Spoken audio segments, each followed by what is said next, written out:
बिहारी गोपी जन वल्लभ गिरिवरधारी। जय राधा माधव कुंज बिहारी गोपी जन Vallabh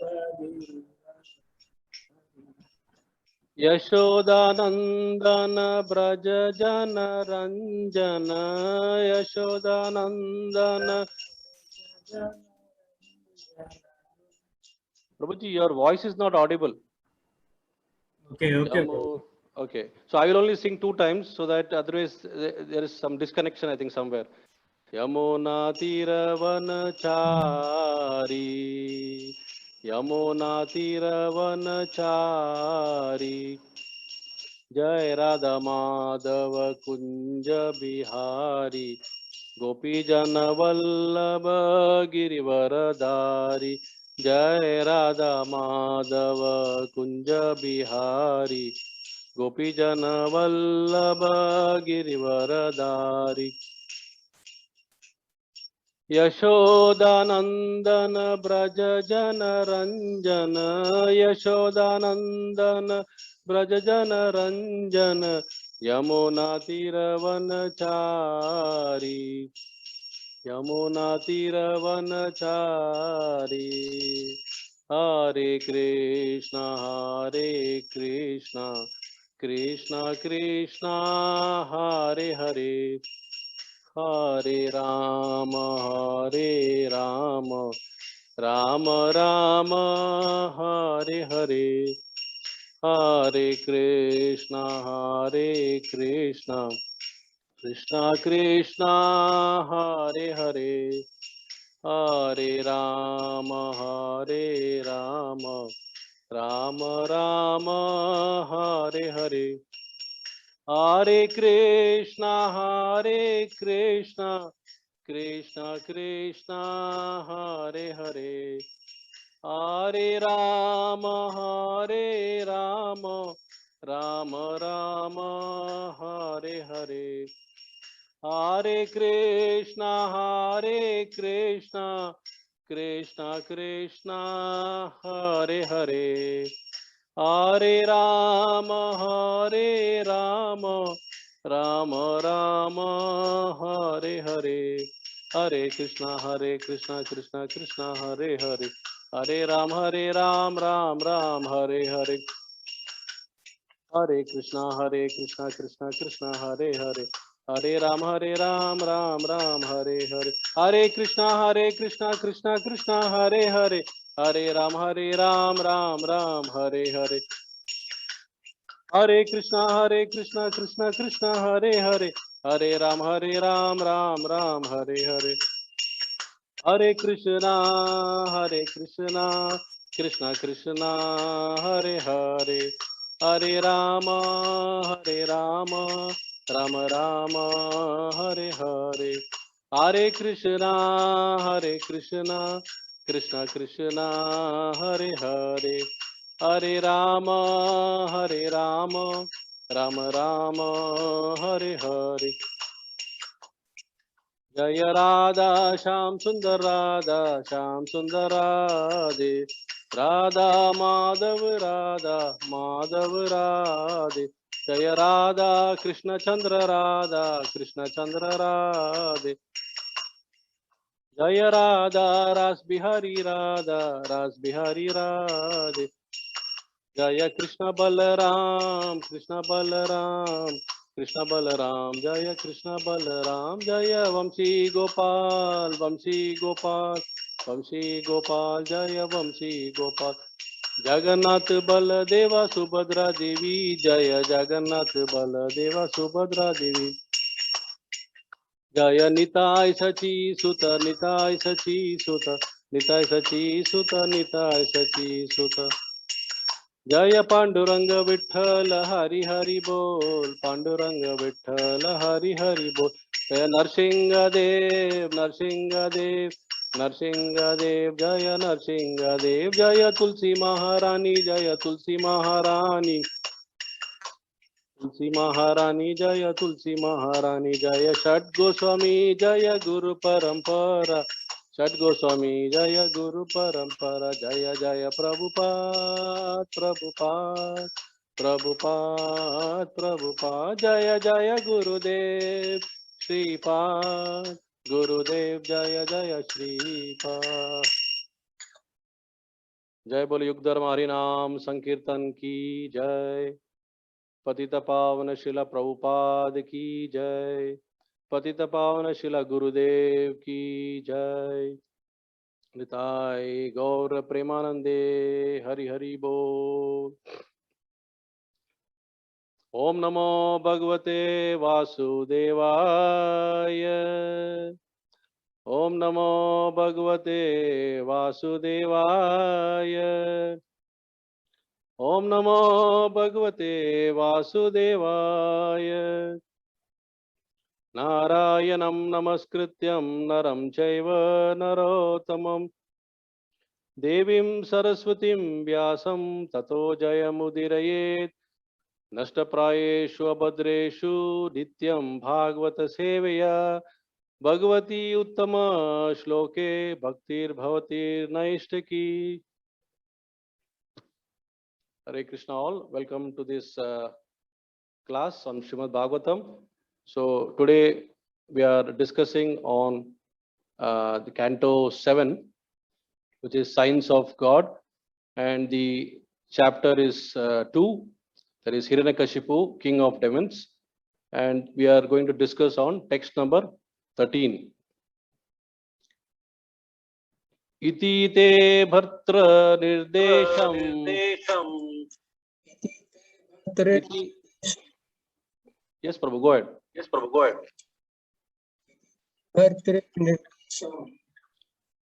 Adaya Adaya Shivasadrita.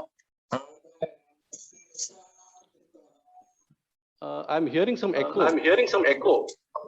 Could you rejoin Could yourself? you rejoin yourself? From my side? From my side? No, Prabhuji, it is from Prabhuji, Shyam it is Kishore from our Prabhuji. Shyam Kishore Prabhuji. Oh, okay. There is an echo coming. There is an echo coming. Yeah, it will not be there now. Okay. So I'll Okay. start this sloka again. There is some sound coming from somewhere also. Actually, I'm hearing my own voice. Hearing my own voice. Rejoin. Shyam Kishore Prabhu. Okay now. On? Yeah, Prabhuji. Yeah. Now I think it is. Now it's better. I'm not hearing any background sound. Yeah, yes, Prabhuji. Please carry on. Yeah. Iti te bhartra nirdesham. Iti te bhartra nirdesham. Adhaya shira sadratah. Tata prajanam kadamam. Tata prajanam kadanam. Vidatu kadana priyaha. Iti te bhartra nirdesham. Adaya shira sadritaha. Tata prajanam kadanam. Vidatu kadana priya. Iti te bhartra nirdesham. Adaya shira sadrata. Tata prajanam kadanam. Vidatu kaddana priyaha. Translation and purport by His Divine Grace A.C. Bhaktivedanta Swami Srila Prabhupada. Srila Prabhupada ki jai. Thus the demons, being fond of the disastrous activities, took Hiranyakashipu's instructions on their heads with great respect and offered him obeisances. According to his direction, they engaged in envious activities directed against all living beings, that is, against all living beings. Translation, purport. The followers of demonic principles, as described here, are thoroughly envious of the general populace. In the present day, scientific advancement exemplifies such envy. The discovery of nuclear energy has been disastrous to the people in general, because demons all over the world are manufacturing nuclear weapons. The word Kadana Priya is very significant in this regard. The demonic persons who want to kill the Vedic culture are extremely envious of the feeble citizens, and they act in such a way that ultimately their discoveries will be inauspicious for everyone. Jagato Ahita. Jagato Ahitaha. The 16th chapter of Bhagavad Gita fully explains how the demons engage in sinful activities for the destruction of the populace. Om Jnana Timirandasya Jnananjana Shalakaya Chakshurunmilitam Yena Tasmai Shri Guruve Namaha. Shri Chaitanya Manobhishtam Stapitam Yena Bhutale Swayam Rupa Gadamayam Dadati Swapadantikam Vandeham Shri Guru Shri Yuta Padakamalam Shri Gurun Vaishnavamsha Shri Rupam Sagrajadam Sahagana Raghunathanvitam Tam Sajivam Sadvaitam Savadutam Parijana Saitam Krishna Chaitanya Devam Shri Radha Krishna Padan Sahagana Lalita Shri Vishakhanvitam Sha. He Krishna Karuna Sindhu Dina Bandhu Jagatpate Gopesha Gopika Kanta Radha Kanta Namastute Tapta Kanchana Gaurangi Radhe Vrindavaneshwari Vrishubhanu Stute Devi Pranamami Hari Priye Vancha Kalpatarubhyascha Kripa Sindhu Vaevacha Patitanam Pavanebhyo Vaishnavebhyo Namo Namaha. Namam Vishnu Padaya Krishna Pristhaya Bhutale Srimate Bhakti Swarupa Damodara Swamin Iti Namini. Namasad Bhakta Maniye Manipur Udbhavaya Cha Srila Prabhupada Lasatavani Pracharine Ratayate. Namam Vishnu Padaya Krishna Pristhaya Bhutale Srimate Bhaktivedanta Swami Iti Namini. Namaste Saraswati Devi Gauravani Pracharini Nirvishesha Shunyavadi Paschatya Desha Jaya Sri Krishna Chaitanya Prabhu Nityananda Shri Advaita Gadadara Shri Vasadi Gaura Bhakta Vrinda. Hare Krishna Krishna Krishna Hare Hare Hare Rama Rama Rama Hare Hare. Guruve Gaurachandraya Radhikaye Tadaliye Krishnaya Krishna Bhaktaya Tadbhaktaya Namo Namaha. Mukam karoti vachalam Pangum Langayate Girim Yatkripatamaham Vande Shri Gurum Dinatarinam Paramananda Madhavam Shri Chaitanya Ishwaram. Hare Krishna, and welcome all once again for our Srimad Bhagavatam class from Bhaktivedanta Institute. I am thankful for giving me the opportunity for rendering my service for this particular class on 7.2.13. So greetings and prayers to all of you from Sridham, Holy Dham, Vrindavan. I have arrived here yesterday along with my family, and I hope to participate in the Janmashtami celebrations here, and I hope to stay back till Radha Ashtami. So I'll continue my prayers to everyone, even at Guru Maharaj Samadhi Mandir when I visit, so that we all are able to offer our wonderful, within our capabilities, our wonderful service for his pleasure, for the ultimate pleasure of their lordships.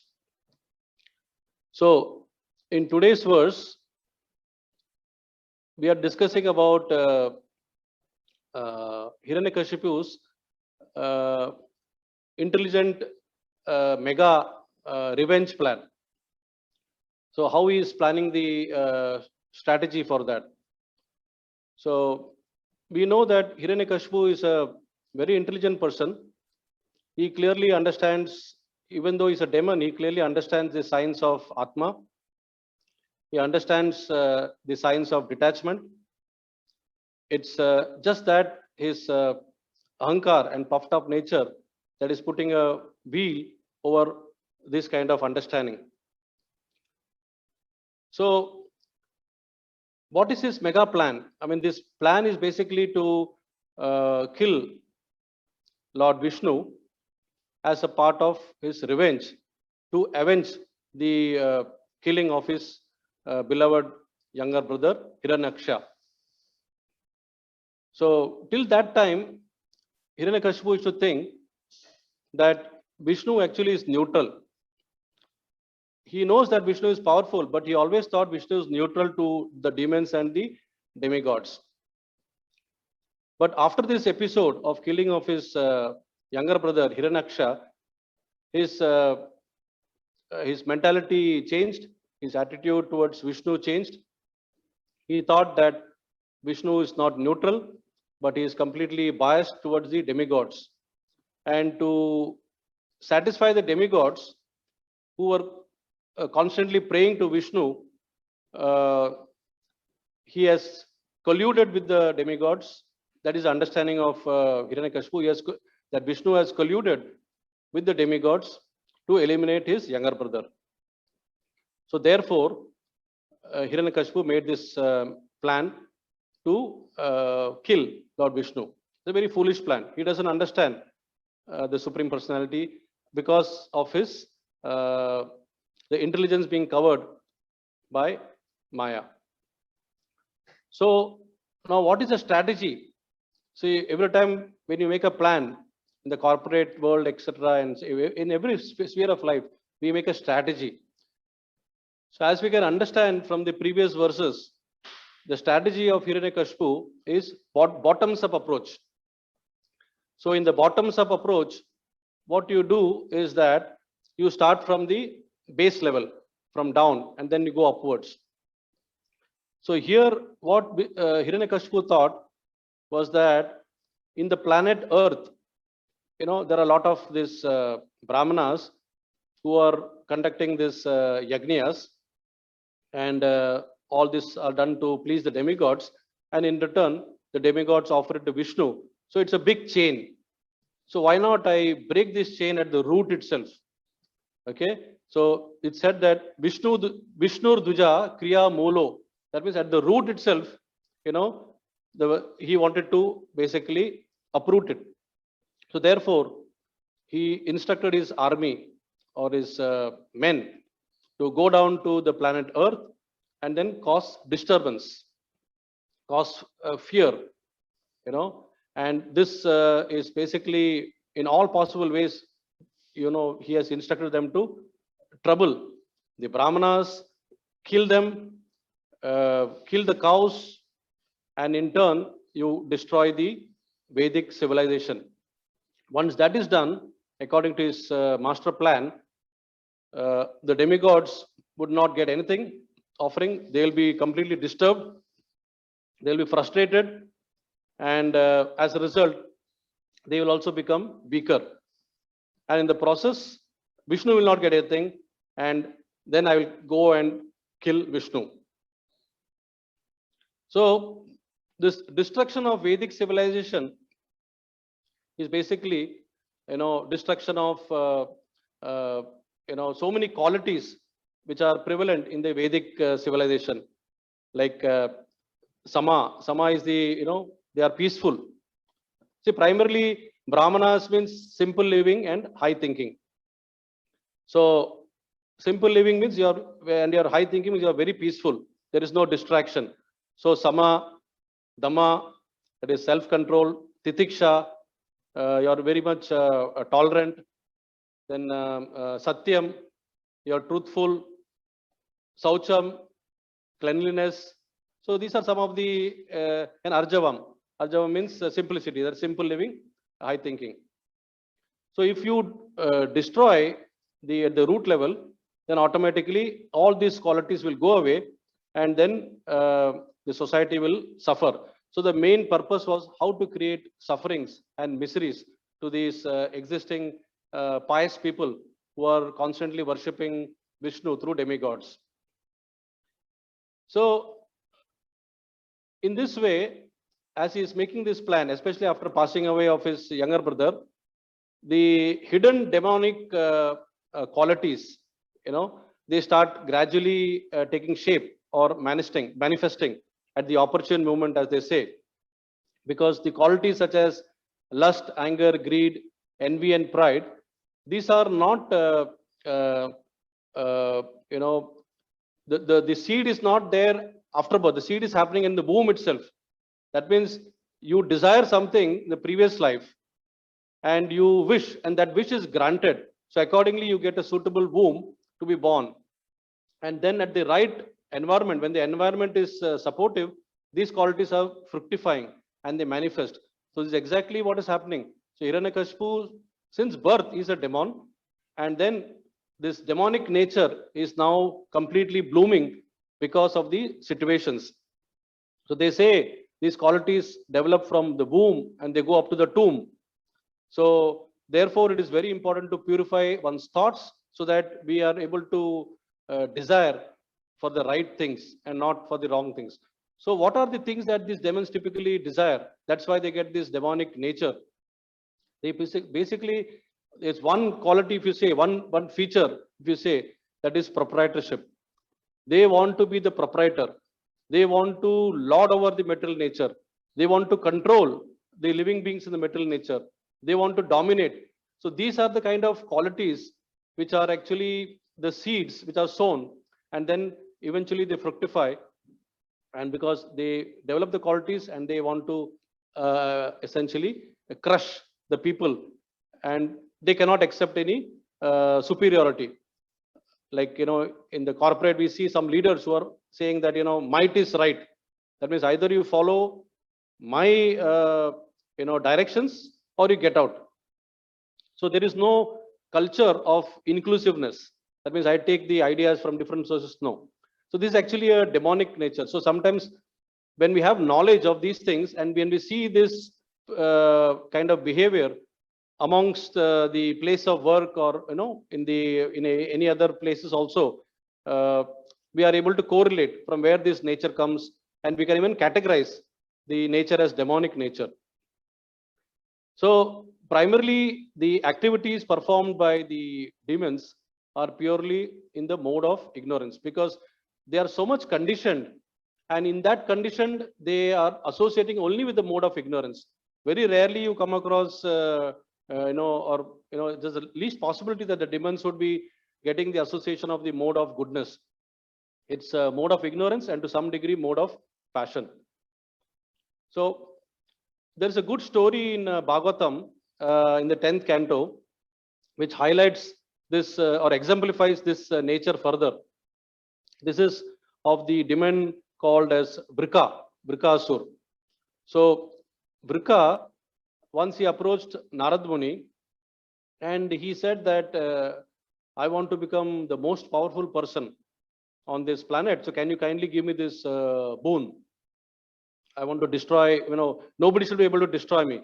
So Narad Muni said, look, I cannot give this kind of boon to you. So then he asked him, who can give me this boon? So Narad Muni said, see, the people you can approach are Lord Shiva, Lord Brahma. These are the people you can approach. But better you go to Lord Shiva, because Shiva being Ashutosh, he'll be pleased very easily, and then he can grant you the boon that you desire. So he said, all right. Then he was started doing tapasya to attract Shiva. So this was a very all these demons, when they in pursuit of getting the benediction, they really undergo severe penances.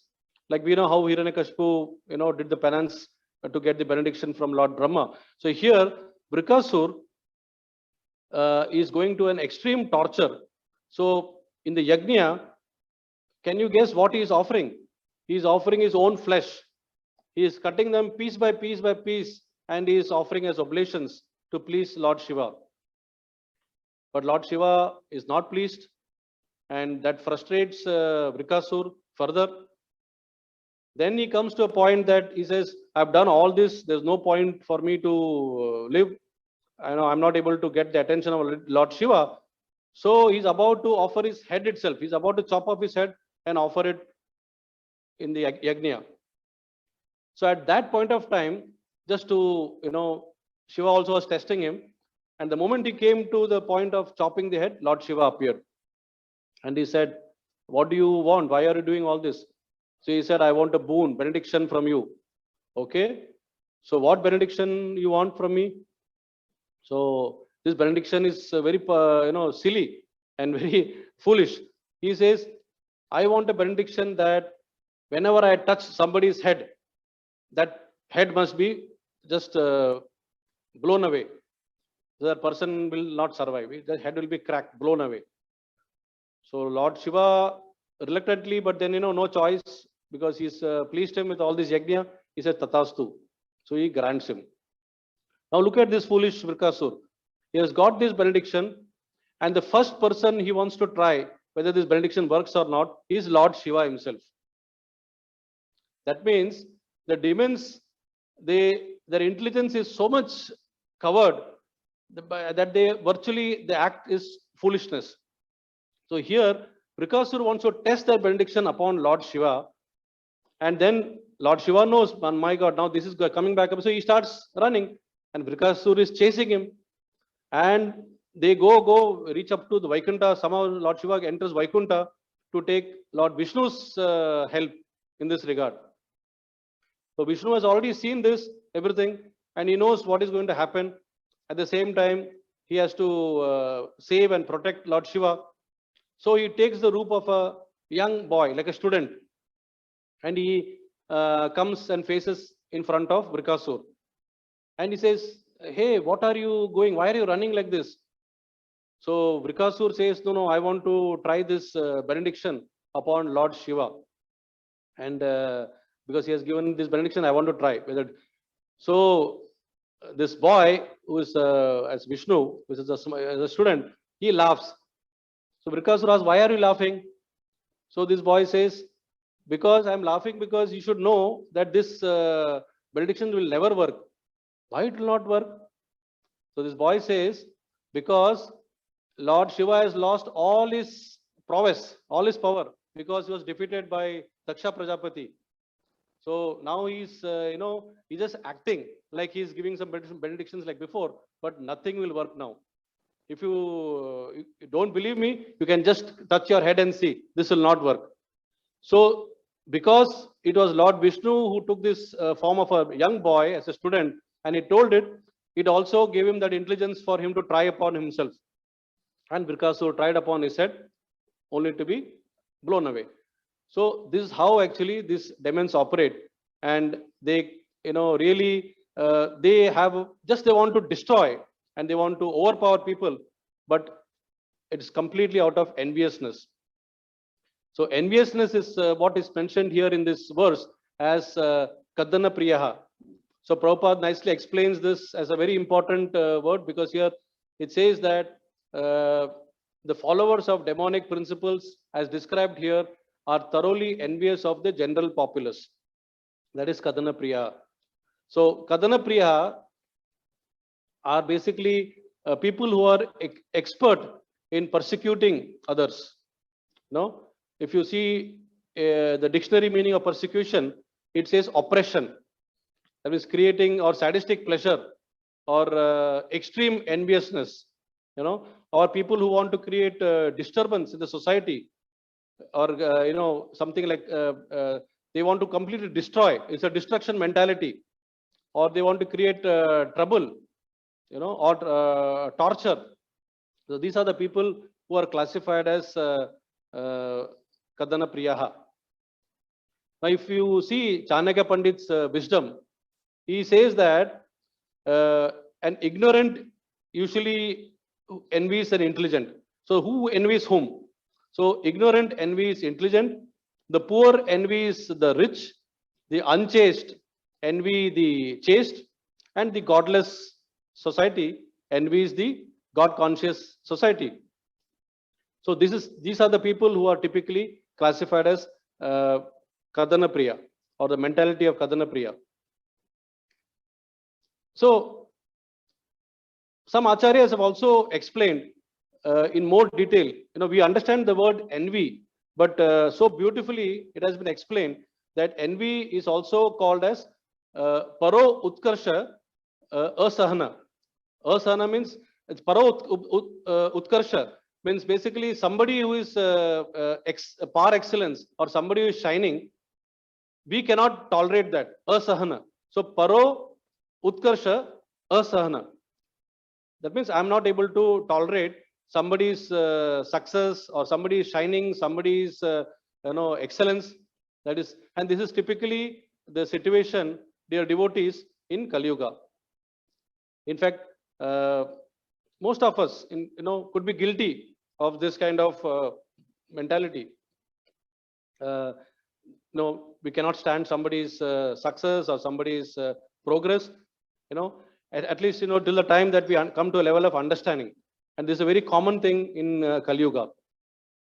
Where it does not exist, please tell me where it is. In the present day, Kadana Priya exists in all spheres of life, whether it is corporate world or communities or in geographical territories. In the corporate, the companies exploit the workforce, the very feeble workforce. The bosses exploit the subordinates, purely because of this kind of Kadana Priya leadership. It's a selfish leadership.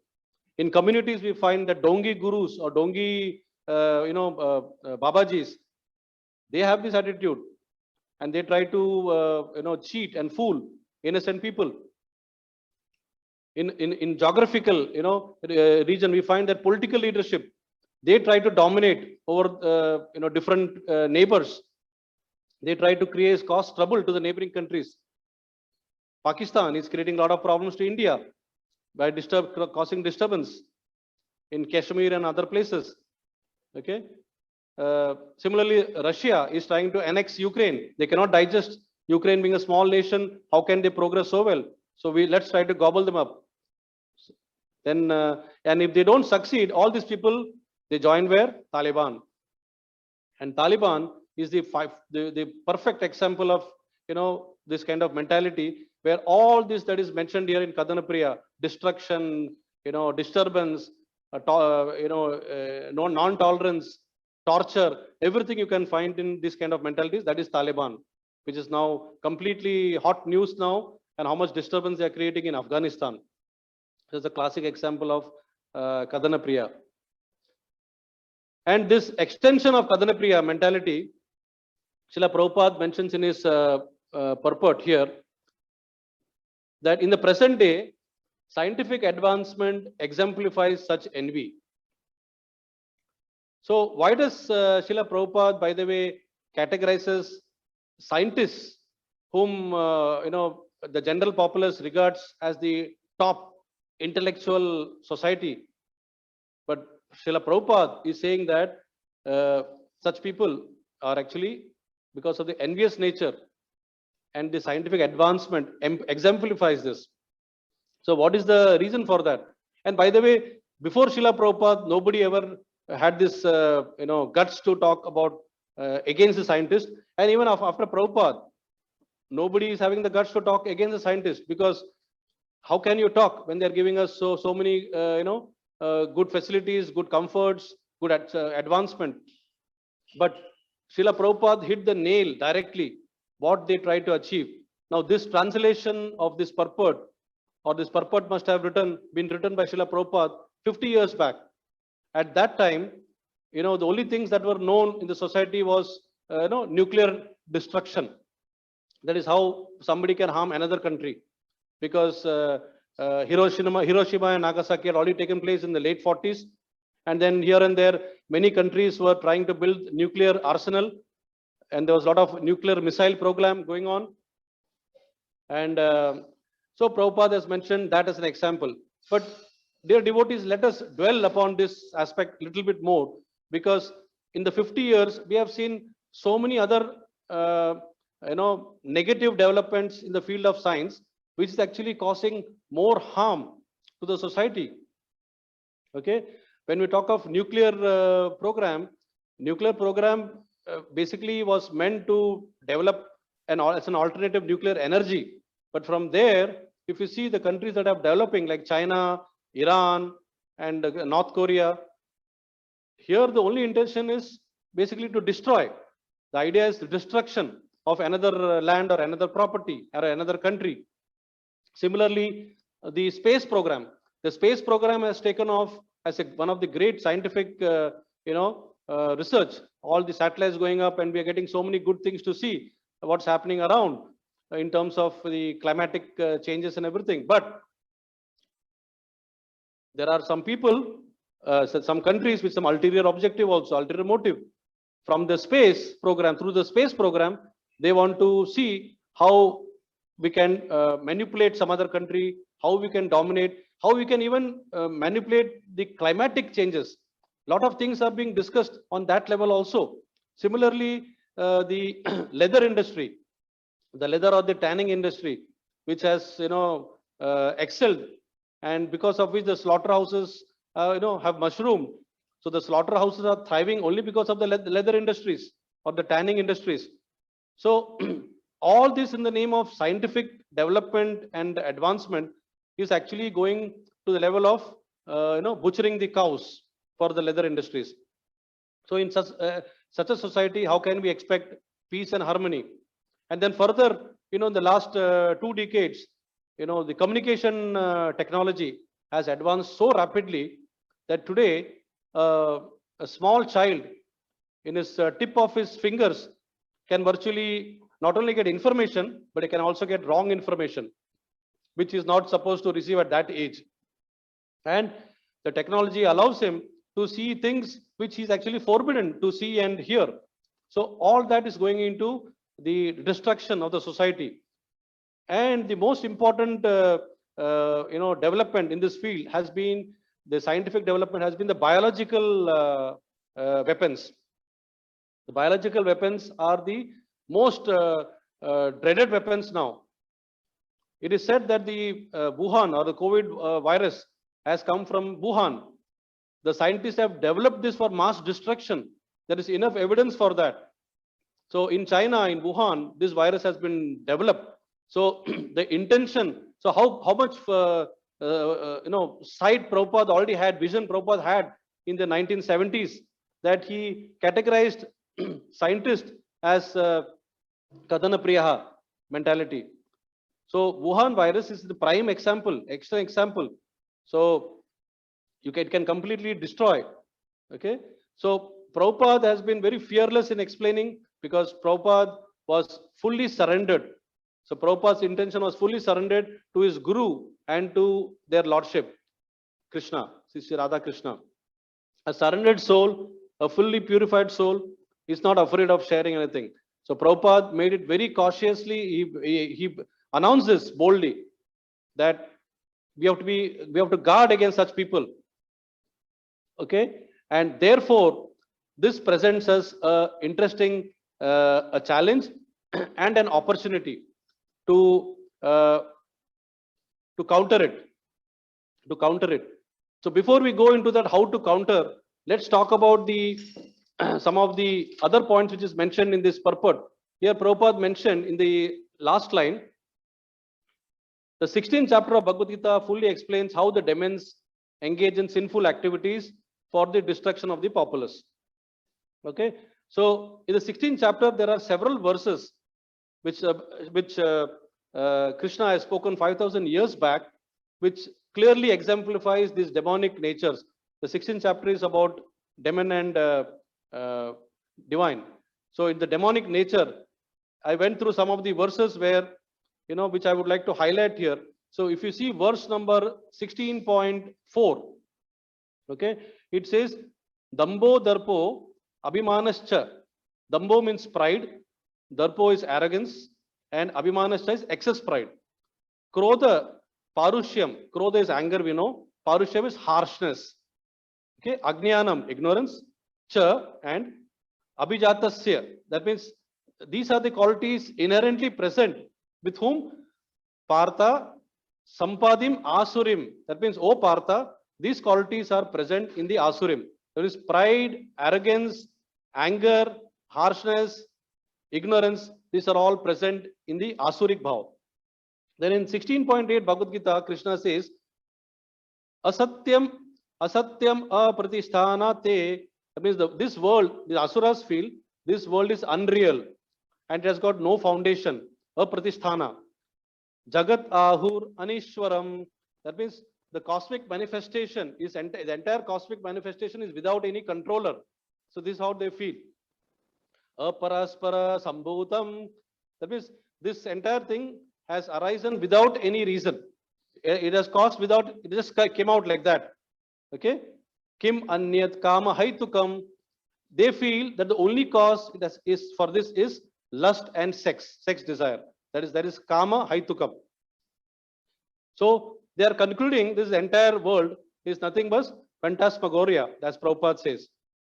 Then further, if you go in 16.9 of Bhagavatam, Srimad Bhagavad Gita, it says, Etam drishtim avastabhya. That means, if you accept this vision of the demigods, nashta atmano alpa buddhyaha. That means this completely they are lost and they have got no intelligence at all. Prabhavanti ugra karmana. They flourish in these very painful activities. That means when you say they flourish means they enjoy. They are fond of doing these activities. That gives them the pleasure. Kshayaya jigato ahitaha. That means they engage in destruction which are unbeneficial to the society. And if you go another one verse below, that is 16.10 of Bhagavad Gita, it says, Kamam ashritya dushpuram. So they take shelter of only lust, kamam. Dambamana madhavitaha. Damba, we said, it's already pride. So they are absorbed in pride and false prestige. Mohad grid vasad grahan. They are illusioned by this non-permanent nature. Pravartante asuchi vrta. Asuchi, that means unclean. Pravartante asuchi vrta. That means they flourish in this unclean and they swear by it to become unclean. So this is the kind of nature that this kind of Asuric Bhav that has been exemplified in Bhagavad Gita. Now we come to the final point. We have understood that the demonic natures, and since we are from the scientific field, we have got the wonderful opportunity to how to counter this kind of demonic nature. So Srila Prabhupada told His Holiness Bhakti Swarup Damasaya Maharaj, Srila Shripada, that the coming era is going to be yours. That means it's a biotechnology era, the era of science. So how carefully and how thoughtfully he has said this, uttered this in the 1970s, that he knew what is going to come, and this is perfectly matching with the verses also which is mentioned. And now 50 years down the line, we are seeing all around us what is happening. So this kind of mentality, okay, cannot be, you don't have a solution to the normal, to such people, to the normal Sankirtan. The normal Sankirtan is suitable for a pious person. A pious person is misdirected, so you give him the knowledge of Sankirtan and you can somehow bring him back to track. But what about the people, the scientific community? So here, the entire responsibility was shouldered by our Guru Maharaj, and he started this scientific yajna or the scientific Sankirtan. The scientific Sankirtan or the scientific yajna is an opportune movement, okay, which is further developed by Srila Shripad to ensure that the so-called demonic natured scientist. See, science is good, but to use it for the wrong purpose, because of the fact that you don't know that there is Supreme Personality of Godhead, because you think you can do anything with the resource that is available and with the nature that is at your disposal in the name of science, you are actually destroying and you are manipulating the resource. And what is already present, you are just projecting it as a discovery. And then from that discovery, you try to get out with some evil intention to destroy further the mother nature. So the scientific Sankirtan really targets such mentality. Directly, it's a surgical strike. Okay, so we have seen in Guru Maharaj's lifestyle, by having nice deliberations with the Nobel laureates. Now, these Nobel laureates with whom he has already had deliberations, they were all puffed up scientists. They all thought there is no God. They all thought that whatever they have discovered, is going to lead them to the ultimate truth, ultimate absolute. But Guru Maharaj, by presenting the Bhagavatam, by presenting the knowledge of Bhagavad Gita to them in a nice scientific way, okay, and then to engaging them in a discussion and dialogue and seeing what is common between science and spirituality, and then giving them the nice knowledge of spirituality, and then gradually bringing about a change in their heart. And once that is done, they come to the point that most of these so-called scientists have come to the stage of realization of saying that this discovery would not have existed had it not been for the hand of God. So they come to a level of acceptance that there is some superpower. That alone is enough. We are not, at the moment aspiring that the scientists should come and directly start chanting Hare Krishna Mahamantra. No. If they come to the level of understanding that there is a Supreme Personality of Godhead above all of us, and that supreme cause is the cause of all causes, and we are only tools in his hands, and then we are manipulating the resources and we are presenting something to the general populace. That is the success of scientific Sankirtan. And dear devotees, how wonderfully this scientific Sankirtan has been presented by our spiritual master, and it presents an opportunity to all of us now going ahead how to counter this kind of demonic nature that we are seeing all around us through scientific Sankirtan. So this is the main things, because if we are able to build this, then again, once again, we are able to build the Brahminical culture. Whatever Hiranyakashipu had planned as a master plan to cut at the root level, and he has succeeded, and that's why everybody is Shudra now. There is no Brahminical culture existing in Kali Yuga. All of us are Shudra. So we are at ground zero as Shudra, and now slowly by the mercy of Srila Prabhupada and our Guru, we are coming to the level of understanding of what is Brahminical culture. And thanks to the knowledge of scientific Sankirtan, we are trying to blend, the knowledge that we are getting from the scriptures and the knowledge of the science and the Vedic wisdom, and then we are able to nicely present it to the scientist as scientific Sankirtan.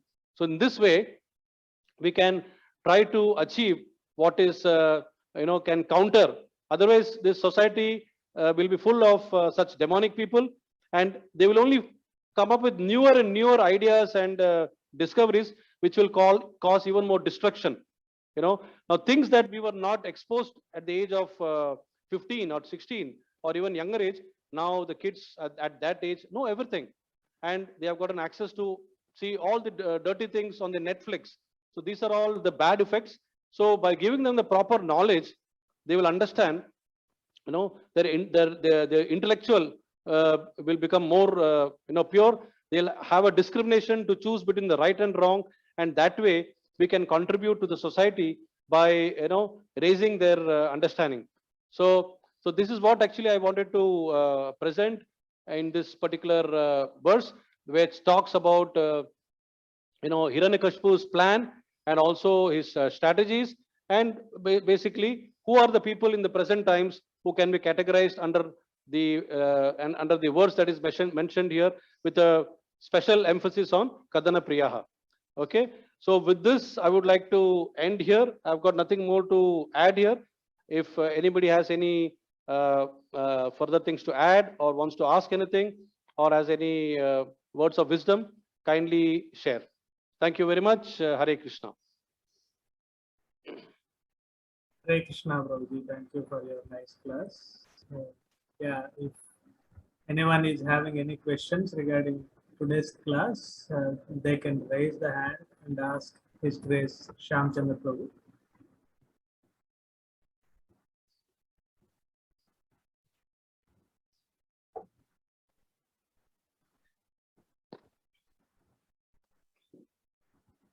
Yeah, Prabhuji, I have a question, sir. Yes, bro. Yeah. So if we see the first line of the purport, like Prabhupada started saying that all these things are happening because of enviousness. So it is, we should oppose the enviousness, or we should oppose the scientists actually. So because in general, wherever we see a scientist, we should not get these feelings that he is against God or something like that, right? Right. Yeah. Right. So what is the bottom line that we should see? Yes, a good question. So enviousness is basically a manifestation. Okay, the cause could be, the whole idea is that you want to lord over the material nature or the sense of proprietorship. So the moment we think that we are the owners of something, or this belongs to me, then automatically I get attached to it, and then there is a lusty feeling coming through that because of the attachment. Lustiness and lamentation, these are the two different branches of this attachment. And then from that comes your greed and anger. So when you are succeeding, you get you want to have more and more, so that is the greed. And when you don't succeed, there's a frustration, and that leads to, lamentation, then frustration, that leads to anger. So when you cannot have something and you see your neighbor is having it, that is enviousness. So, primarily, as Prabhupada says here, the demonic principles, they are thoroughly envious. So they are envious because they want to lord over the nature, but then there is something that is having obstacles they are not able to get. And on the other hand, when they see that there are people who are well-natured, they are so happy, they are so well-mannered. So there is something they feel envy about. So when it comes to the scientific community, our approach should be different. We have to basically respect the scientists for their knowledge, because material science is also part of Krishna's energy. It's a it's a separated energy of the Lord. So we need to respect that. At least in that energy they have excelled. Now what is lacking in the scientists is only they don't have the knowledge of the higher energy or the higher paravidya. So as a result, the scientists' enviousness is, we should not look at their enviousness. We should basically look at how to appreciate their efforts in achieving it. And we should try to adopt the approach that Srila Sripad taught us. That means we should try to bring some commonality between spirituality and science. Okay, both are pursuing the higher truth, but there are some limitations. For example, science cannot prove few things, and science cannot, understand mind. It talks about mind, but there is no reference to studies of mind, intelligence, and the subtle behaviors of the senses, etc. Whereas spirituality talks about that. Now, how to integrate this intrinsic qualities with the external part which science is already good at? If we are able to do that, then we are automatically correcting them. Our objective is not to prove that they are wrong. Okay, our objective is to give them some extra knowledge, and through that knowledge they will automatically get corrected, and this enviousness will slowly go away. That is what actually Guru Maharaj's approach was. So if you, on the other hand, if you say that, hey, you discovered this, because of that, all these problems are happening, this is very wrong, then I think that will not be correct approach, because at the end of the day, scientists are very intelligent people. They are gifted with certain additional intelligence, because of which they are able to see and discover things which a common man cannot. So that is why they are scientists. They are excelling in science. Okay. So my understanding through the way that Maharaj taught us is that we need to give them the other perspective also. We need to give them this spiritual perspective, understand their perspective, and then give them this perspective. And that is how we try to come to a point of interface of science and spirituality, and we can achieve some degree of success in that.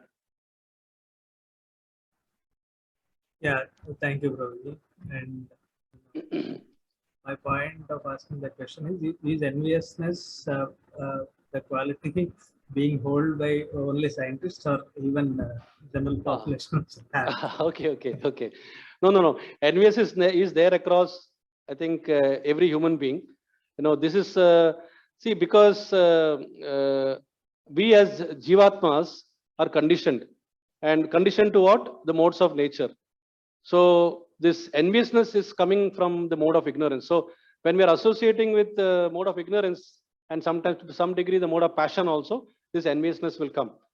Many years back, there was a nice advertisement in TV of Onida, neighbors envy, owner's pride. That means if you buy Onida TV, your neighbor will envy. So this kind of enviousness is actually swabhavik for a conditioned soul who is in the mode, is associating with the mode of ignorance. Why Prabhupada has highlighted, here it is said general populace, and then he says in the present day, the scientific advancement exemplifies this envy. So he takes it to a different level of envy, but you are right. In the general populace, everybody, with no exception, has got this quality of enviousness. The degree might vary. Somebody who is more into spirituality, more into mode of goodness, maybe he's got the least of enviousness. And somebody who's not spiritual, who's mostly in the mode of ignorance, will be completely envious. There is no two thoughts about that. Therefore, I said in the beginning, we are all guilty at some point of time. When we read this, at least I feel, I'm definitely, I belong to this category of, Kadana Priya. It's your humbleness. Yeah. Okay. So we have two more participants who have something to say. Okay. Yes, Balramji, please. Hare Krishna, Prabhuji. Dandavat Pranam. Hare Krishna, Very Prabhu. nice Dandavat Pranam. discussion. So I had a similar question, or maybe same question. So when we see the root of enviousness, that matters. That matters much actually, because when we see the enviousness at the physical platform, that's not that serious. But when the root of enviousness goes deeper and deeper, then it becomes, it's not appearing that big, but the energy that is hidden is too high. So that's why, when we go in the general public, we can go from, let's say, starting from the people who are not well educated towards the people who are educated. So from the physical level towards the intelligent or the buddhi level. True. So enviousness goes on increasing. Absolutely. Yeah. Well said. Yeah. You want to add something? Yeah. So this is common. That's why I think Prabhupada said the scientists, because they normally, we have these different opulences. So depending on the root of the opulence, whether it's at the physical level, outside level, or inside level, that actually creates different kind of enviousness. If we feel that we are the proprietor of all these opulence. Yes, Prabhu. See how continue. Yes, Prabhu. No, go ahead. Yeah, when we see, the Prabhupada talked about scientists, I think this is because he wants to eradicate this enviousness from the root itself. But I think generalizing that Prabhupada said the scientists about the scientists, that's I don't think Prabhupada meant that in that way. So I think he wrote about the scientists who are envious, because enviousness is not within everyone. So the scientists, let's say as you said, the top-down and bottom-up approach. So this top-down approach is well suited when we want to know the bigger things. But when we want to know the smaller fractions of, let's say, whatever the material stuff, then the bottom-up approach could be suitable. So in this way, I mean, we cannot say that, I mean, what Prabhupada said is a general sentence. He has the gut to speak about scientists. So I think if we think in that way, isn't not in ignorance that we are ignoring the main idea of Prabhupada? So, No, I will reframe the whole thing. I think it needs some explanation. In the purport, there are two critical sentences, Prabhu. One is he says that the followers of demonic principles, as described here, are thoroughly envious of the general populace. This is the first sentence, okay? The second sentence, just see this sentence now. In the present day, the scientific advancement exemplifies. Now you have to understand the word exemplifies here. So what it means here, as per my understanding, is that common populace, generally everybody is envious. See, there's no exception about that. Every Jivatma has got this envious nature. The degree will vary and the manifestation vary. Somebody who could be envious at a very small level and somebody could be envious at a very, very high level, which can take the form of, a gross. When the enviousness increases to such an extent that it can lead to at the gross level, then you can even cause destruction. Sometimes, why do people,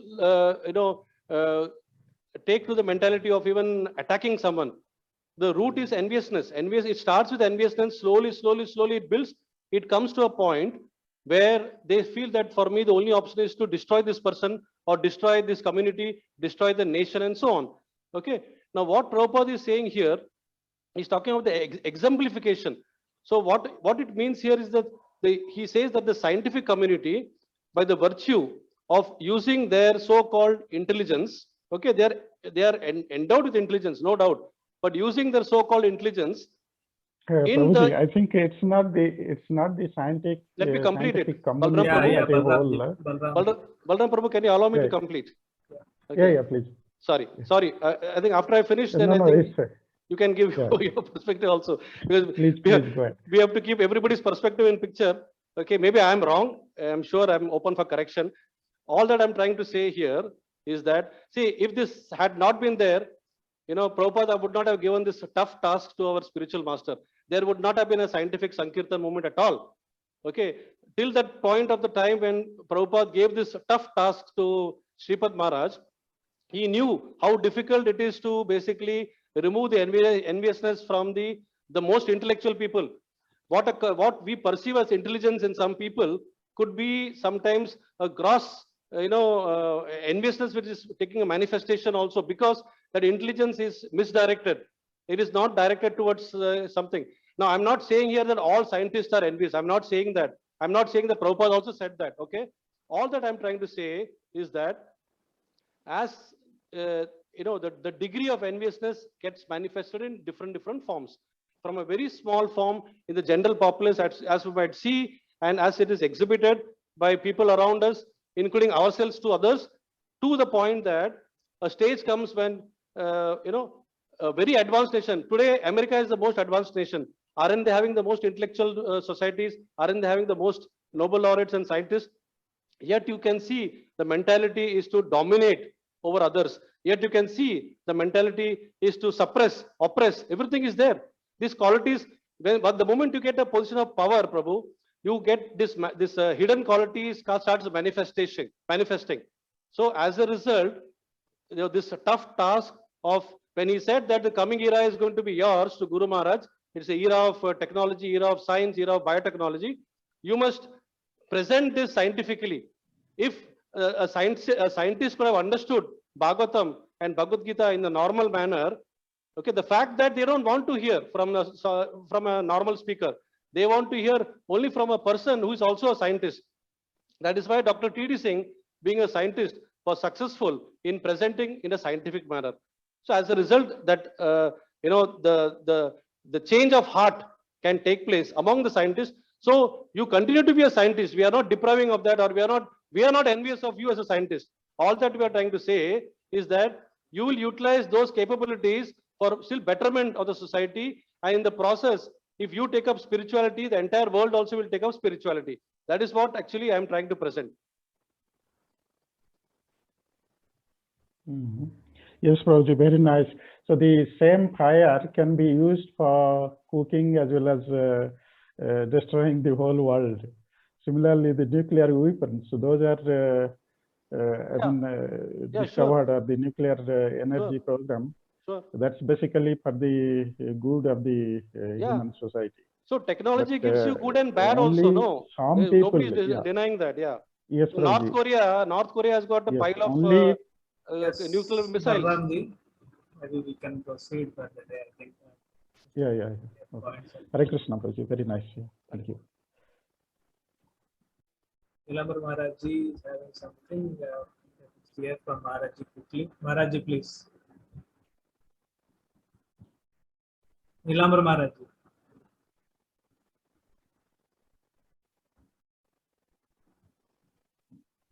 हाँ प्रभु, जय जगन्नाथ। जय जगन्नाथ प्रभु जी, दंडवत प्रणाम महाराज। तो आपका class हम सुना कि जो ईर्ष्या और एनवियस जो आप वर्णन किए है, ये तो साधारण ही जगत में रहता ही है। आध्यात्मिक ज्ञान के बिना ये रहेगा ही रहेगा सबके पास। बिल्कुल। तो हम लोग आध्यात्मिक अनुशीलन करने पर भी ये दिखाई जाता है। जैसे हमारा गुरु महाराज का कार्यकलाप,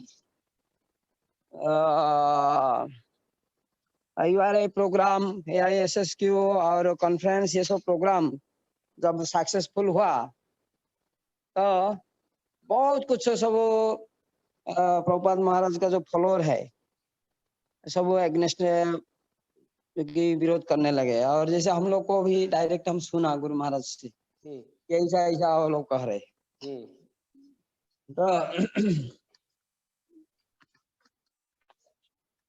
तो इसमें तो हम लोग क्लियर कैसे होंगे जो कि गुरु महाराज का सारे कार्यकलाप दैवी भावापन्न है बोल के, इसके ऊपर थोड़ा आप व्याख्या कीजिए। तो अगर मैं आपका प्रश्न पूरी तरह से अगर मैं ठीक से समझा हूं, तो आप ये पूछ रहे हैं कि गुरु महाराज के टाइम पे जब महाराज प्रचार कर रहे थे, उनके विरोध में कुछ गुरु भाई उनका विरोध कर, ऐसा कह रहे हैं आप? और वो कैसा? प्रभुपाद महाराज का जो फॉलोअर है वे लोग गुरु महाराज का एग्नेस्ट में बहुत कुछ किए हैं और हम लोगों भी सुना है।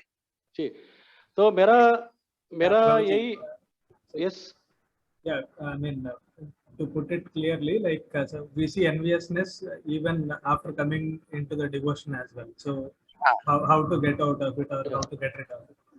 See, I think the best example is our Guru Maharaj himself. There is no need to look beyond anybody, beyond Guru Maharaj, because the final underlining statement is by Srila Prabhupada about Guru Maharaj. He said, Sarup Damodar is such a wonderful and nice person that he can never make enemies with anyone and nobody can become his enemies. So why does Prabhupada say this about Srila Shripad? Okay, that means Srila Shripad Maharaj had those qualities, which were, I would say, very unique and divine. So I think the best way is to look into Shripad Maharaj's qualities and then try to imbibe them. Let us not worry about why others were envious despite coming into the movement, why they were doing that. So it all depends upon how much degree of surrender each one has made or how much progress one has made. Somebody might be even at the sannyasi level, okay, but then if he has not made sufficient purification internally, he may display some amount of enviousness. Or we cannot say Maharajji, Prabhuji ki why somebody is behaving like that. All that we can say is that we can talk about ourselves. I don't want to behave like that. I rather follow somebody's footsteps with whom I am completely associating with on a day-to-day basis, on a minute-to-minute basis, on an hour-to-hour basis, and I see that that person is spotless. Okay, so if somebody he's having a spot, that is the blemish on that person, and why he is doing it? I mean, we know from the scriptures that he has got some way to go to eliminate these kind of qualities, because scriptures clearly talk about, Bhagavatam talks about the demonic qualities and the divine qualities. So we should definitely try to associate more into the divine qualities, and each one of us can do an introspection and see whether we have made any progress in this regard of enviousness from the time that we were not Krishna conscious to the time now that we are Krishna conscious and serving Guru. If we have not made, then I think there is a problem. If we have made, then that should be a motivation for us to go further. So it is difficult to get rid of enviousness, but it's a journey. I am sure some other sannyasis here can add something more to what I'm saying here with proper. तो मैं मेरा विचार में जैसे प्रभुपाद महाराज बताए, there is our Swarup Damdar having no envious and जो कि उनका कोई शत्रु नहीं है, सभी उनका मित्र है। ऐसा यदि हमारा पूर्वाचार्य व उनका गुरु ने बोले हैं, ये तो दिखा जाता है अपना शिष्य को उत्साहित करने के लिए। गुरु ऐसा तो सबको बोलता है जी जी, क्योंकि गुरु महाराज हाई एजुकेटेड है और साथ साथ परम वैष्णव परिवार में जन्म लिए हैं। बिल्कुल तो बिल्कुल उनको उत्साहित करने को भक्तिवेदांत स्वामी प्रभुपाद महाराज बोल दिए होंगे। लेकिन उनका कार्यकलाप से सबको सुख देना चाहिए, सबको आनंद देना चाहिए, आनंद आना चाहिए। तो लेकिन हमारा जो भक्तिवेदांत स्वामी प्रभुपाद महाराज जो फॉलोअर है, किसी को भी सुख नहीं मिला।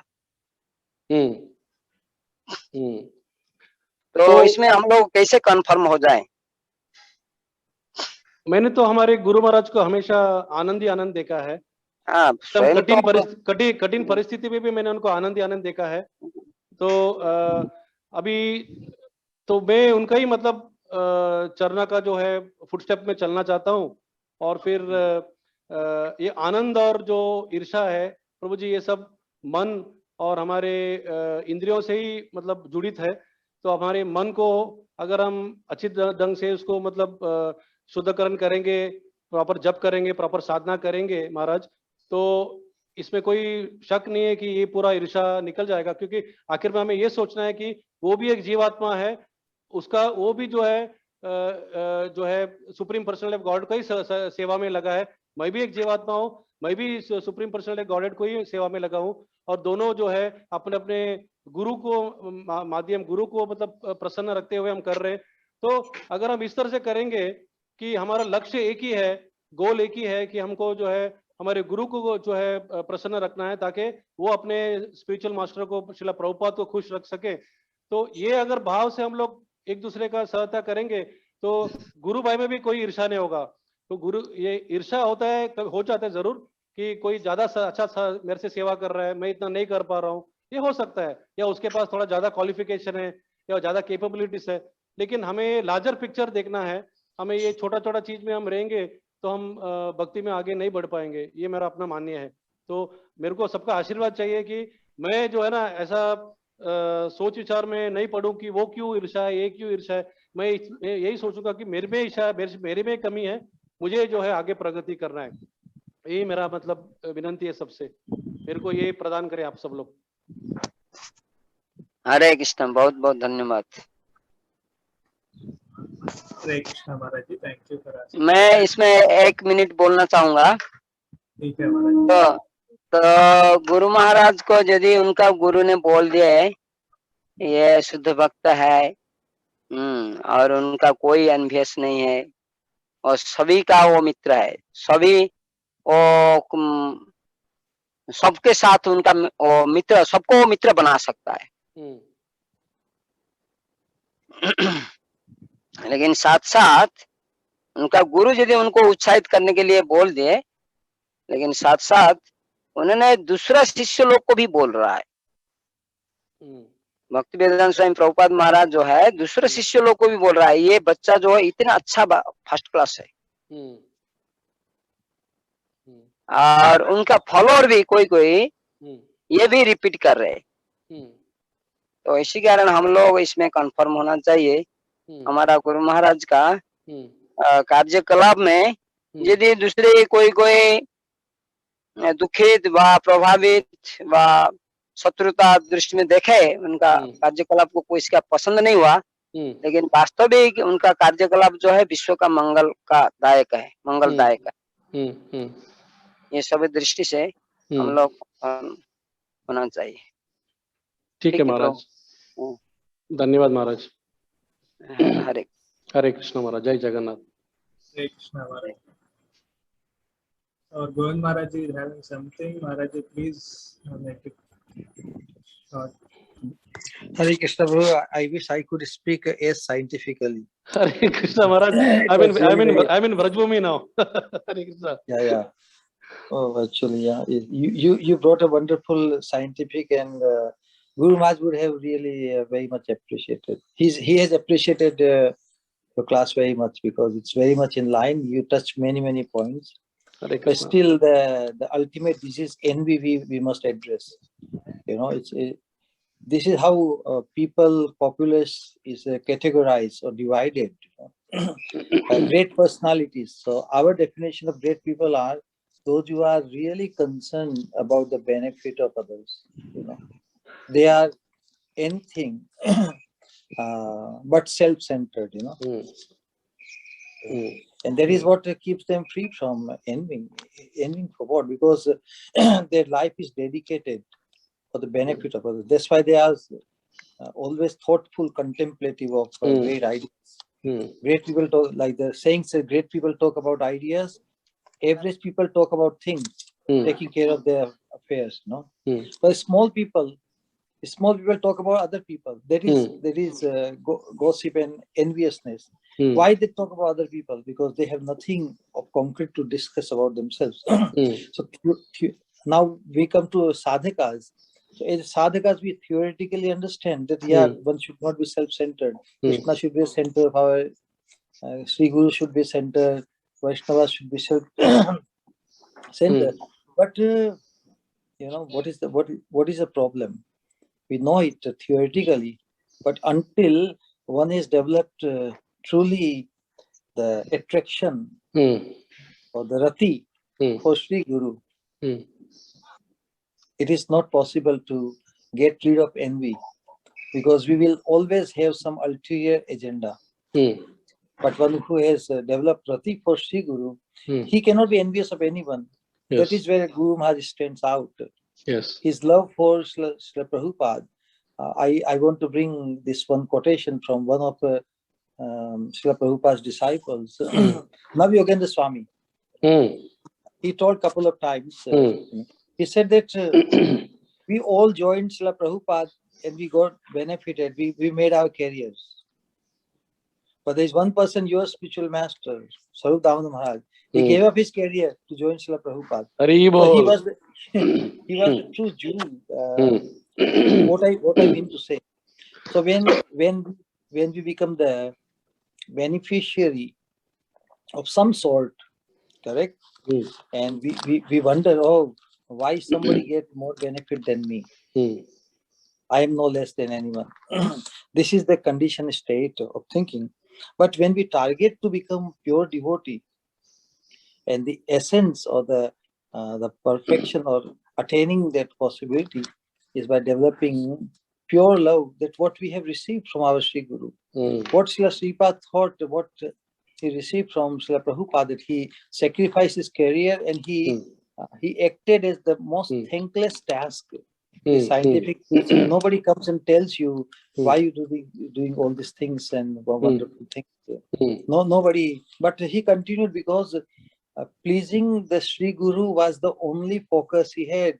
The focus of a pure devotee, just as pure devotee focuses on Sri Krishna or the divine couple, Srila Prabhupada focused his total energy on the manifest Krishna, his Krishna, Srila Prabhupada. You know, So without that, we will always find someone superior to me or somebody. Rather, a non-envious person does not think he is superior to anyone. Why? Because his focus is that I want to become pure devotee. I haven't become. And by acknowledging or by managing to think that I have to become a pure devotee, he does not waste his energy thinking and talking and about other, because he himself is deprived, he feels, and so he is growing to attain the real thing and not get entangled with anyone else. So that is the thing. He's not envious of anyone.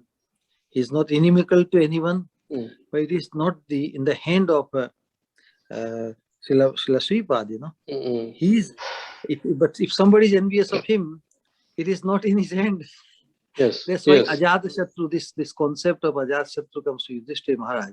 Ajatashatru literally means there is not a person born to whom he is envious or inimical. People were inimical to Yudhishthira Maharaj, but he was not inimical to anyone. Correct. That is so Sripad was not inimical to anyone.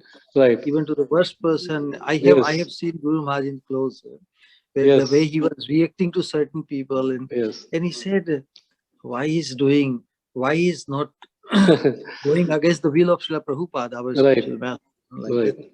So he was not inimical, even when people were inimical. So we should not be misunderstood. Yes. That way, Sripad or Krishna didn't have inimical people. People were inimical even to Krishna. Right. So if Guru Maharaj did not have people inimical to him, that means he is less than Krishna.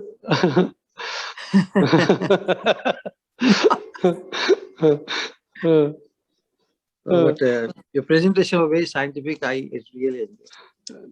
Thank you for your blessings, Maharaj, with your presence. You are very blessed. Hare Krishna. Hare Krishna, Maharaj. Hare Krishna, Maharaj.